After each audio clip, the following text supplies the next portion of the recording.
Dear students, I am Dr. Vivek Singh. In previous lecture, I have taught you the movement and locomotion chapter, in which I have taught you the structure of the actin and myosin filament. Today we will study sliding filament theory.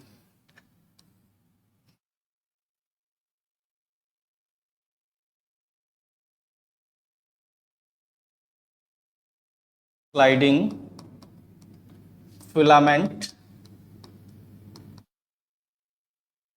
theory. Sliding filament theory, it is proposed by A.F. Huxley,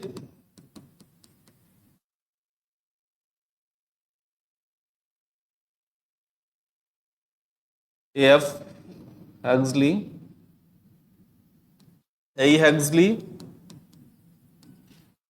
and H. Jensen. It is proposed by A.F. Huxley, H.E. Huxley, and H. Jensen. According to this theory,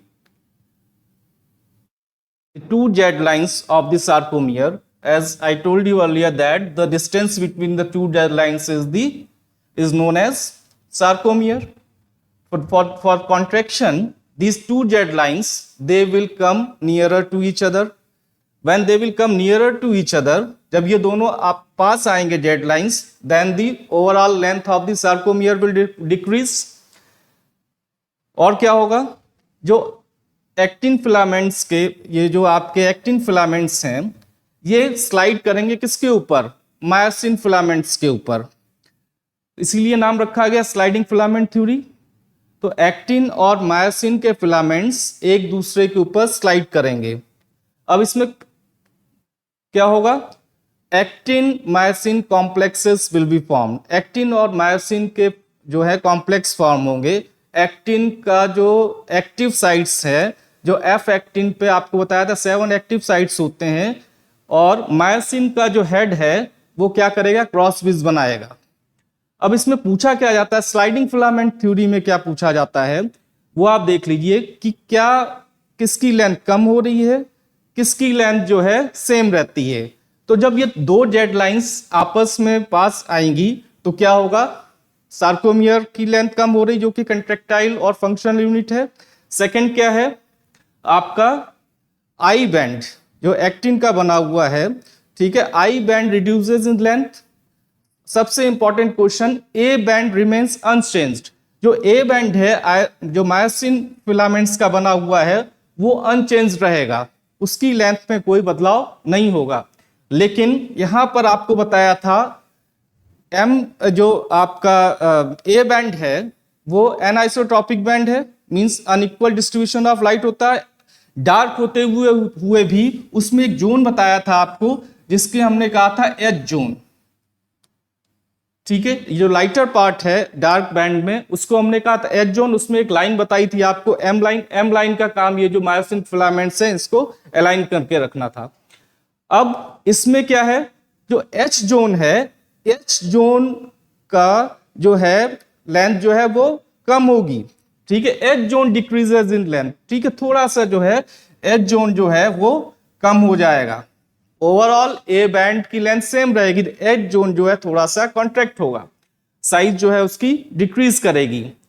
दूसरा जो question क्या पूछा जाता है, ये जो दो आपका एच जोन के बीच में स्पेस है ये अनचेंज रहेगा. तो क्वेश्चन आप देख लीजिएगा.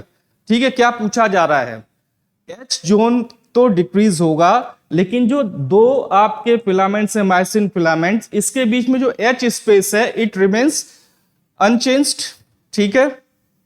अब दूसरा इसमें क्या देखना है आपको, क्वेश्चन क्या बन सकता है, ठीक, कि सार्कोमियर की लेंथ, पहला क्वेश्चन. दूसरा क्वेश्चन आपका जेड, दो जेड लाइंस पास आएंगी. जेड लाइंस का हमने क्या नाम बताया था? जेड लाइन नहीं लिखा होगा तो क्रॉस मेम्ब्रेन भी बोलते हैं इसको, क्रॉस मेम्ब्रेन या डॉबीज लाइन भी आपको हमने बताया था, इसका नाम है. ठीक है, जेड लाइन जो है इन दोनों के बीच में डिस्टेंस कम हो गया, सार्कोमियर के की लेंथ कम हो गई, एज जोन जो है वो डिक्रीज होगा, लेकिन जो इंटर स्पेस है, जो दो एज जोन के बीच में स्पेस है, वो जो है अनचेंज रहेगा। और सबसे important question, A band remains unchanged. ठीक है, ए बैंड आप देख रहे होगे सेम रहता है। ठीक है, आप नीचे वाले आप डायग्राम में देख लीजिए, कॉन्ट्रैक्शन हुआ लेकिन ए बैंड जो है वो सेम रहा। तो अगर आपको किसी को फिलामेंट स्लाइडिंग फिलामेंट थ्योरी बतानी है तो क्या कहेंगे आप? Sliding according to this theory the two Z lines they come nearer to each other and the actin filament they slide over the myosin filaments. The cross bridges or the actin myosin complexes are formed. The length of the I band it decreases, but the length of the A band remains unchanged. ठीक है, when the I band slides over the or the actin filament, when they slide over the myosin filament, the head of the myosin filament they form the cross bridges with the actin filament, due to which actin myosin complexes are formed. तो यही आपका simple sliding filament theory. इसमें सबसे important question फिर आपको बता दे रहा हूं, यही पूछा जाता है कि किस बैंड की लेंथ जो है वो कम होती है। तो ए बैंड रिमेन्स अनचेंज्ड। ठीक है, ए बैंड में लेकिन एज जोन है वो थोड़ा सा आपका कॉन्ट्रैक्ट होता है, उसकी साइज डिक्रीज होती है, ये ध्यान रखिएगा। आई बैंड तो आपका डिक्रीज होना ही है, आई बैंड हुआ या distance between two Z lines it will decrease, length of the sarcomere will decrease. तो ये आपकी हो गई sliding filament theory. In next lecture we will study the mechanism of muscle contraction. Thank you.